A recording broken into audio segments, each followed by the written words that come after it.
Guys, welcome back to my channel Aastha English classes. Guys, आज की class में पढ़ने वाले हैं कि यूज़ ऑफ प्रीपोजिशन। प्रीपोजिशन का यूज़ क्या होता है, इसका प्रयोग किस तरह से करते हैं, इसके यूजेस क्या होते हैं। तो इन सब चीज़ों को बेसिक से पढ़ेंगे, जानेंगे कि क्या होती है प्रीपोजिशन। अगर आप चैनल पर न्यू हैं तो सब्सक्राइब कर लीजिएगा, बेल नोटिफिकेशन ऑन करना मत भूलिएगा, जिससे कि आने वाली सभी नोटिफिकेशंस आप तक पहुँचती रही। तो चलिए जानते हैं कि प्रीपोजिशन क्या होती है और प्रयोग इसके क्या होते हैं।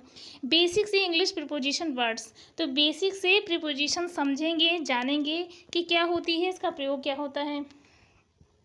चलिए वीडियो को फुल देखिएगा, स्किप मत कीजिएगा, जिससे कि आपको सारी चीज़ें क्लियर हो जाएं कि क्या होती है प्रीपोजिशन। यहाँ पर आपका लिखा हुआ है ऑन, ON ऑन, इसको ऑन पढ़ते हैं। इसका जो मतलब होता है पर, बस आपको ये चीज़ पर ध्यान देना है कि ऑन का मतलब होता है पर। अब देखिए यहाँ पर लिखा हुआ है कि जब कोई चीज़ टच करे। अब ध्यान से समझिए कि जब कोई चीज़ टच करे तो हम वहाँ पर किस चीज़ का यूज़ करेंगे, ऑन पर, ऑन का यूज़ करेंगे, जिसका मतलब पर होता है।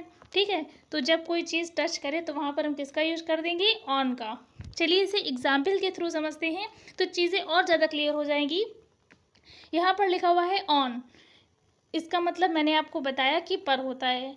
अब यहाँ पर समझिए, यहाँ पर जैसे एग्जाम्पल में मैंने लिखा हुआ है कि बुक मेज पर है, यानी कि क्या मैंने बोला कि किताब आपकी कहाँ पर है, मेज पर है। मैंने क्या बताया कि जहाँ पर लिखा हुआ होगा वहाँ पर आप किसका यूज करेंगे, ऑन का यूज़ करेंगे। तो यहाँ पर लिखा हुआ है the book is on the table. Sentence हमारा क्या बना, वाक्य क्या बना कि the book is on the table. क्यों? क्योंकि बुक जो थी वो किस पर थी, मेज पर थी। बुक मेज पर है, यानी कि किताब हमारी कहाँ है, मेज पर है, इसलिए पर लगा है, ऑन का यूज़ करेंगे। The book is on the table. आई बात समझ में? चलिए नेक्स्ट आगे बढ़ते हैं। ठीक है, अब इतना आपको क्लियर हो गया। यहाँ पर चलते हैं ओवर। क्या, इसको पढ़ते हैं ओवर, OVER। अब इसका मतलब समझते हैं ऊपर या के ऊपर। बात समझ में आई? इसको पढ़ते हैं ओवर, इसका मतलब क्या होता है, ऊपर या फिर के ऊपर। जब कोई चीज़ टच ना करे, पहले मैंने क्या पढ़ा कि टच करे, तब वहाँ पर हम किसका यूज करेंगे, ऑन का। लेकिन यहाँ पर क्या पढ़ रहे हैं कि ओवर, मतलब क्या हो जाएगा, ऊपर या के ऊपर।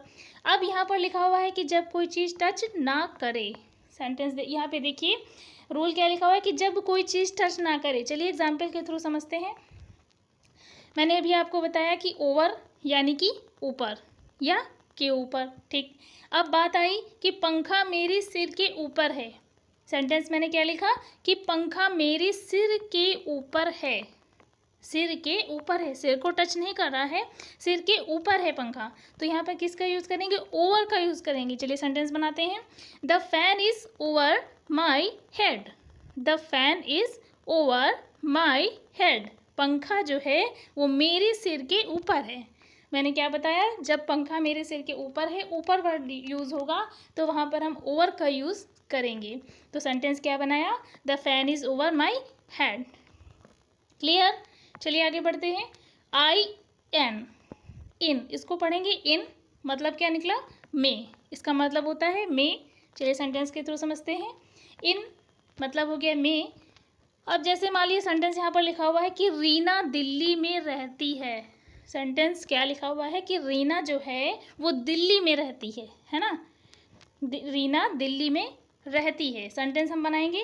मैंने अभी आपको बताया कि इन जो है वह, अगर आपको इन दिख जाए तो यहाँ इसका अर्थ क्या होता है, में। रीना कहाँ रहती है, दिल्ली में रहती है, में वर्ड आया, सेंटेंस में क्या बनेगा, इन लग जाएगा। यानी कि Reena lives in Delhi. Reena lives in Delhi. Reena कहाँ रहती है, दिल्ली में रहती है। Reena lives in Delhi. Clear? चलिए आगे बढ़ते हैं। इनटू, प्रीपोजिशन देखिए, इनटू। इनटू का मतलब क्या होता है, में या फिर के अंदर या भीतर। में, के अंदर, भीतर। इनटू का यूज़, जब इनटू का यूज़ होगा तो हम इसका मतलब क्या होगा, में, के अंदर या फिर भीतर। चलिए देखते हैं। जब कोई चीज़ किसी एक चीज़ से किसी और एक चीज़ के अंदर जाए, जब कोई चीज़ किसी एक चीज़ से किसी और एक चीज़ के अंदर जाए तो हम वहाँ पर किसका यूज़ करेंगे, इनटू का। चलिए एग्जाम्पल समझते हैं तो समझ में ज़्यादा बेहतर आएगा। उसने नदी में छलांग लगाई। सेंटेंस वाक्य क्या लिखा है, ध्यान दीजिए। उसने नदी में छलांग लगाई। उसने नदी में छलांग लगाई। He jumped into the river. Sentence क्या बनाएंगे, he jumped into the river. Next क्या लिखा हुआ है कि वह कमरे में गई। वह कमरे में गई। She went into the room. She went into the room. फिर से समझ लीजिए एक बार। इनटू का मतलब मैंने क्या बताया था कि में या फिर के अंदर या फिर भीतर। तो जब कोई चीज़ किसी एक चीज़ से किसी और एक चीज़ के अंदर जाए तब वहाँ पे इनटू का यूज़ होगा। उसने नदी में छलांग लगाई। सेंटेंस क्या बना, ही जम्प्ड इनटू द रिवर। वह कमरे में गई। She went into the room. Clear. चलिए आगे बढ़ते हैं। यहाँ पर लिखा विदिन। अब विदिन वर्ड का जो यूज़ होगा सेंटेंस में किस तरह में होता है, ये देखिए यहाँ पर लिखा हुआ है, जब विदिन लिखा होगा तो के अंदर, मतलब क्या हो जाएगा, के अंदर या फिर के भीतर या अंतर्गत। ठीक है, चलिए एग्जाम्पल के तो समझेंगे, बढ़िया समझ में आएगा। यहाँ पर लिखा हुआ है विदिन, मैंने अभी बताया आपको कि के अंदर या के भीतर अंतर्गत। चलिए अब इसको सेंटेंस के रूप में समझते हैं तो और अच्छे से समझ में आएगा। रोहन इस काम को 10 दिन के अंदर पूरा करेगा। मान लीजिए यहाँ पर लिखा हुआ है कि रोहन इस काम को 10 दिन के अंदर पूरा करेगा। ऊपर देखिए के अंदर, विद इन वर्ड का यूज़ होगा। चलिए सेंटेंस बना लेते हैं। Rohan will complete this work with in 10 days. Rohan will complete this work with in 10 days. वो 2 दिन के अंदर आ रहा है। सेंटेंस क्या बनेगा, वो 2 दिन के अंदर आ रहा है। He is coming with in 2 days. He is coming with in 2 days. वो 2 दिन के अंदर आ रहा है। क्लियर। चलिए आगे बढ़ते हैं। अब नेक्स्ट प्रीपोजिशन हमारी क्या आती है, अंडर। अंडर का मतलब समझते हैं आप, नीचे या फिर के नीचे या अधीन, है ना। चलिए एग्जाम्पल के थ्रू समझ लेते हैं। अंडर मैंने अभी बताया आपको कि नीचे, के नीचे या फिर अधीन। चलिए सेंटेंस बनाते हैं। वह पेड़ के नीचे सो रहा था। वह पेड़ के नीचे सो रहा था। सेंटेंस को समझिएगा। वह पेड़ के नीचे सो रहा था। He was sleeping under the tree. वो पेड़ के नीचे था। पेड़ जो था वो किसी को टच नहीं कर रहा था, वो पेड़ के नीचे था, यानी कि पेड़ उससे ऊपर था। तो he was sleeping under the tree. लड़का क्या था कि पेड़ के नीचे है। लड़का पेड़ के नीचे है। सेंटेंस क्या बनाएंगे, the boy is under the tree. The boy is under the tree. Clear. चलिए आगे बढ़ते हैं। ओ एफ, ऑफ, इसको हम पढ़ेंगे ऑफ, मतलब क्या हो गया का, के, की इस्तेमाल होता है का, के, की में। चलिए सेंटेंस के थ्रू समझते हैं। ऑफ इस्तेमाल का, के, की। क्लियर। अब सेंटेंस समझते हैं। He is the brother of Ram. वो राम का भाई है। वो राम का भाई है। He is the brother of Ram. He is the brother of Ram. वो राम का भाई है। ऑफ लगा हुआ है, का यूज़ हुआ है, तो वो राम का भाई है। He is the brother of Ram. Clear. चलिए आगे बढ़ते हैं।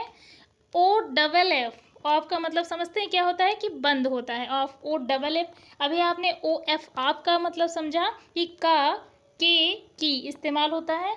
अब ओ डबल एफ ऑफ का इस्तेमाल बंद के लिए होता है। चलिए सेंटेंस के थ्रू समझते हैं तो क्लियरिटी और आएगी। स्विच ऑफ द फैन, मैंने बताया ना कि बंद के लिए इस्तेमाल किया जाता है। फैन बंद कर दो तो क्या लगाएंगे, switch off the fan. Fan बंद कर दो, switch of the fan. Light बंद कर दो, switch of the light. Clear. चलिए अब अगला समझते हैं। FROM, इसे हम पढ़ते हैं फ्रॉम, इस्तेमाल से के लिए होता है। से किसी जगह से, फ्रॉम समवन प्लेस, है ना। तो चलिए समझते हैं एग्जाम्पल के थ्रू। मैं देहरादून से आ रहा हूँ। मैं देहरादून से आ रहा हूँ। I am coming from Dehradun. I am coming from Dehradun. मैं देहरादून से आ रहा हूँ। दे कम फ्रॉम पार्क, वे पार्क से आए। दे कम फ्रॉम पार्क, वे पार्क से आए। क्लियर हो गया। चलिए FOR, फॉर, FOR इसे हम पढ़ते हैं फॉर, इस्तेमाल होता है के लिए। चलिए समझते हैं। अभी मैंने आपको बताया कि FOR फॉर पढ़ते हैं, इस्तेमाल होता है के लिए।